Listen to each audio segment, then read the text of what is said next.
Leather industry यानी चमड़ा उद्योग। लेदर इंडस्ट्री के दो पार्ट्स होते हैं, एक टैनिंग और दूसरा लेदर गुड्स। तो टैनिंग का मतलब होता है जो कच्चा चमड़ा प्राप्त किया जाता है उससे पहले उसको थोड़ा सा जो है उसमें जो बाल वगैरह होते हैं, रेशे वगैरह होते हैं, उसको हटा करके और उससे प्रोडक्ट बनाने लायक चमड़ा तैयार करना टैनिंग कहलाता है। और जब वैसा चमड़ा बन जाए जिसमें से बाल वगैरह हट गए हैं, ठीक है, वो प्रोसेस हो गया है, उसके बाद फिर उससे डिफरेंट प्रकार के गुड्स बनाए जाते हैं। तो leather industry involve two process, one tanning, another is manufacturing of goods. ठीक है, चलिए first tannery of India. Leather को टैन करने, टैन माने उसकी वही सफाई वगैरह करने के लिए भारत का पहला कारखाना जिसको टैनरी कहा जाता है कानपुर में 1867 में खोला गया था। वर्तमान में कानपुर फर्स्ट नंबर पे, दूसरे नंबर पे चेन्नई और तीसरे नंबर पे Kolkata are the three largest centres of leather goods industry.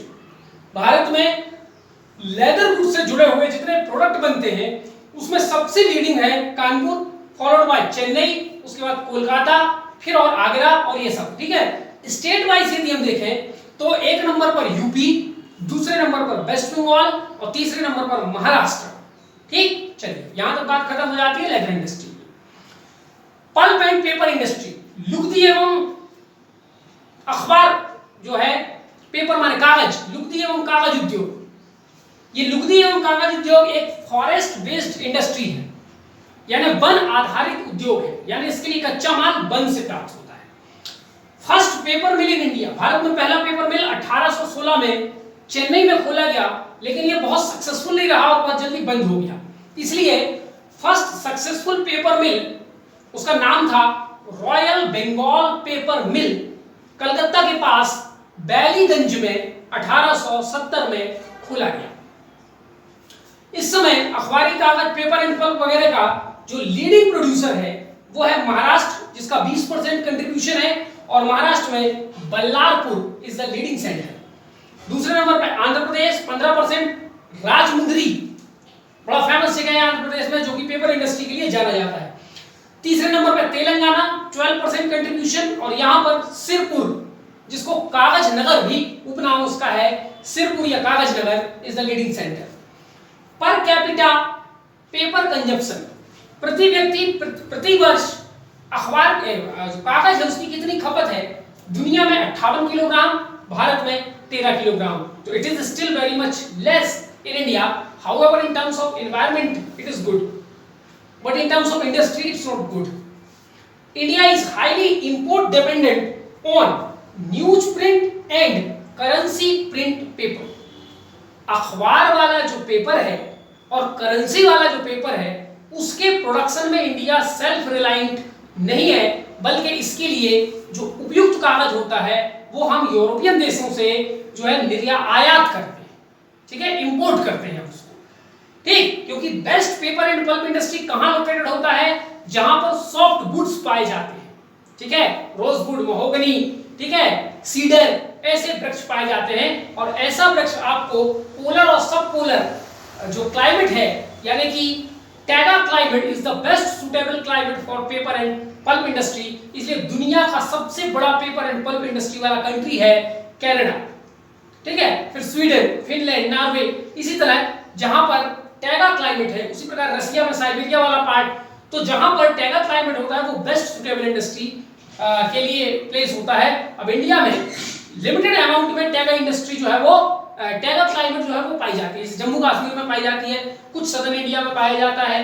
बाकी जो है इस क्लाइमेट की इंडिया में अभाव है, इसलिए बहुत ज्यादा डेवलप्ड ये इंडस्ट्री नहीं है। ठीक है, चलिए अगले नंबर पे हम देखते हैं ग्लास इंडस्ट्री। ग्लास इंडस्ट्री के बारे में कुछ ज्यादा नहीं जानकारी। लीडिंग प्रोड्यूसर हम लोग देखेंगे, सबसे बड़ा उत्तर प्रदेश है, जिसमें फिरोजाबाद जो कि ग्लास कैपिटल ऑफ इंडिया के नाम से जानी जाती है। दूसरे नंबर पर वेस्ट बंगाल में कोलकाता और मुर्शिदाबाद, और तीसरे नंबर पर महाराष्ट्र का मुंबई। तो ये तीन लीडिंग ग्लास मैन्युफैक्चरिंग इंडस्ट्री जो डिफरेंट प्रकार के कांच के उपकरण, चूड़ियां, ठीक है, और भी बहुत सारी चीजें जो है वो कांच से बनने वाली चीजें, बर्नी वगैरह सब बनाई जाती है। ठीक है, अब आते हैं अगले मैच इंडस्ट्री, माचिस इंडस्ट्री, दिया सलाई उद्योग। दिया सलाई के लिए पहली फैक्ट्री भारत में अहमदाबाद में खोली गई थी 1921 में। फिर भारत की सबसे बड़ी कंपनी माचिस बनाने वाली the western India match company, short में इसको बोला जाता है बिमको, आप कभी माचिस देखिएगा तो उसमें लिखा रहता है, 1923 में इसकी स्थापना की गई। वर्तमान में इसकी 5 फैक्ट्रीज हैं जो कि बरेली, कोलकाता, चेन्नई, अंबरनाथ मुंबई के पास है और धुबरी असम में लोकेटेड है। West Bengal is the leading producer of match followed by Tamil Nadu and Maharashtra. तो दिया सलाई के क्षेत्र में जो वेस्ट बंगाल है वो लीडिंग प्रोड्यूसर है, उसके बाद जो है तमिलनाडु और महाराष्ट्र। ठीक, इसके अलावा हम लोग साइंस में पढ़ चुके हैं कि दिया सलाई के में जो वो लकड़ी होती है वो कौन सी होती है, फिर उसमें वो रेड कलर का मसाला लगा होता है, उसमें कौन कौन सी केमिकल कंपाउंड मिले होते हैं, ये सब हम लोग जो है अपना केमिस्ट्री में हम लोग उसको पढ़ चुके हैं। अब हम आते हैं फार्मास्यूटिकल इंडस्ट्री, औषधि उद्योग भारत में। India is third largest producer by volume and 10th largest by value.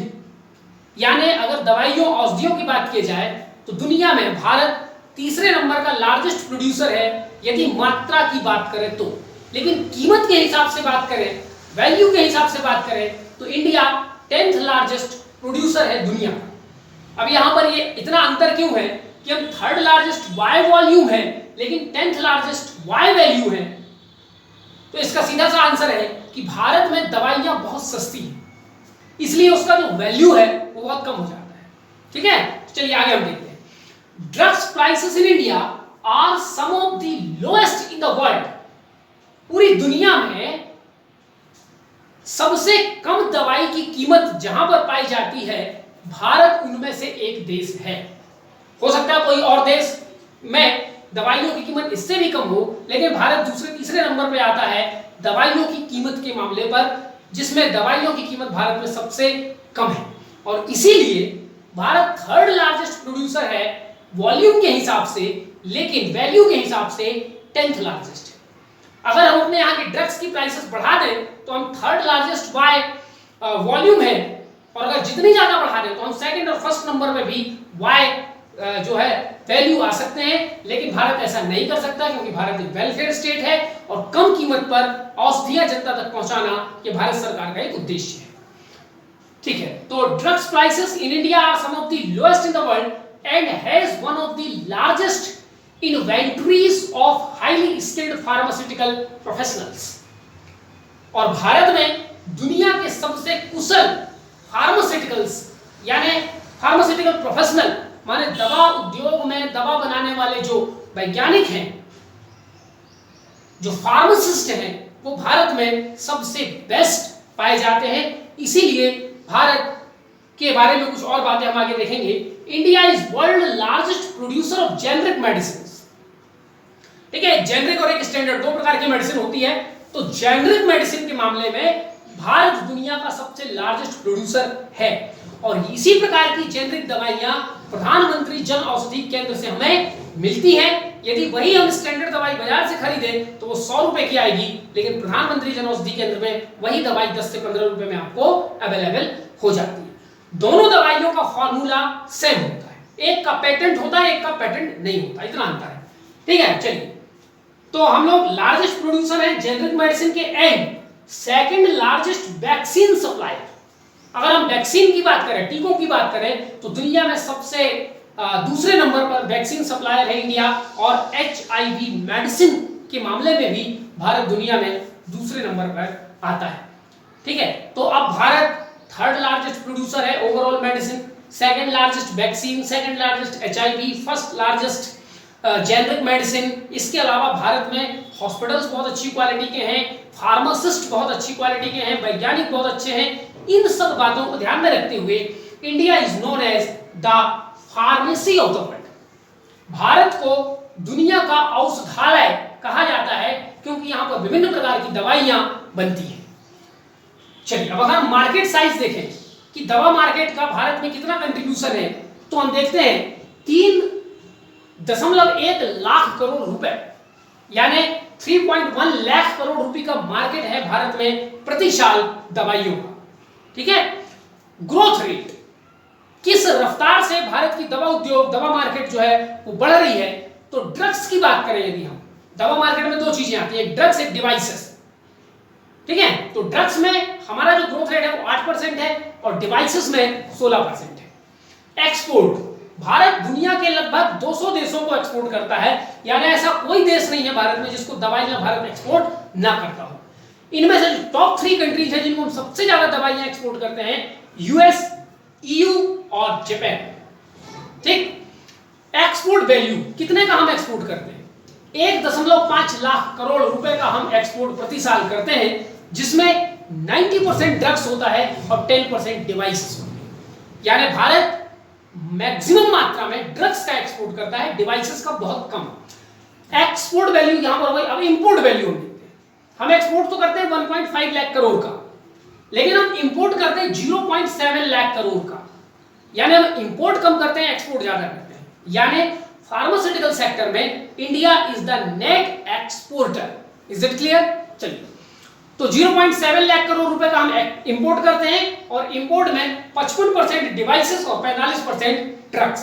यानी इंडिया ड्रग्स ज्यादा एक्सपोर्ट करता है लेकिन डिवाइसेस ज्यादा इंपोर्ट करता है। जीडीपी कंट्रीब्यूशन कितना है फार्मास्यूटिकल इंडस्ट्री का? 1.8%। Indian drugs and pharmaceuticals limited, IDPL, Bharat सरकार की एक पब्लिक सेक्टर इंटरप्राइजेस है जिसकी 5 फैक्ट्रीज हैं जो दवाइयां विभिन्न प्रकार की बनाती हैं। ये 5 प्लांट लोकेटेड हैं ऋषिकेश, चेन्नई, गुरुग्राम, हैदराबाद और मुजफ्फरनगर। ठीक है, इसके अलावा हिंदुस्तान एंटीबायोटिक्स लिमिटेड और हिंदुस्तान इंसेक्टिसाइड लिमिटेड, ऐसे बहुत सारे और भी दवाई की कंपनियां हैं जो भारत सरकार के अंदर काम करती हैं। हमें बस एक के बारे में जानकारी रखनी है। National institute of pharmaceutical education and research, short में NIPER, इसका हेडक्वार्टर मोहाली में लोकेटेड है और इसके रीजनल सेंटर अहमदाबाद, कोलकाता, मुंबई ऐसे कई जगहों पर लोकेटेड है।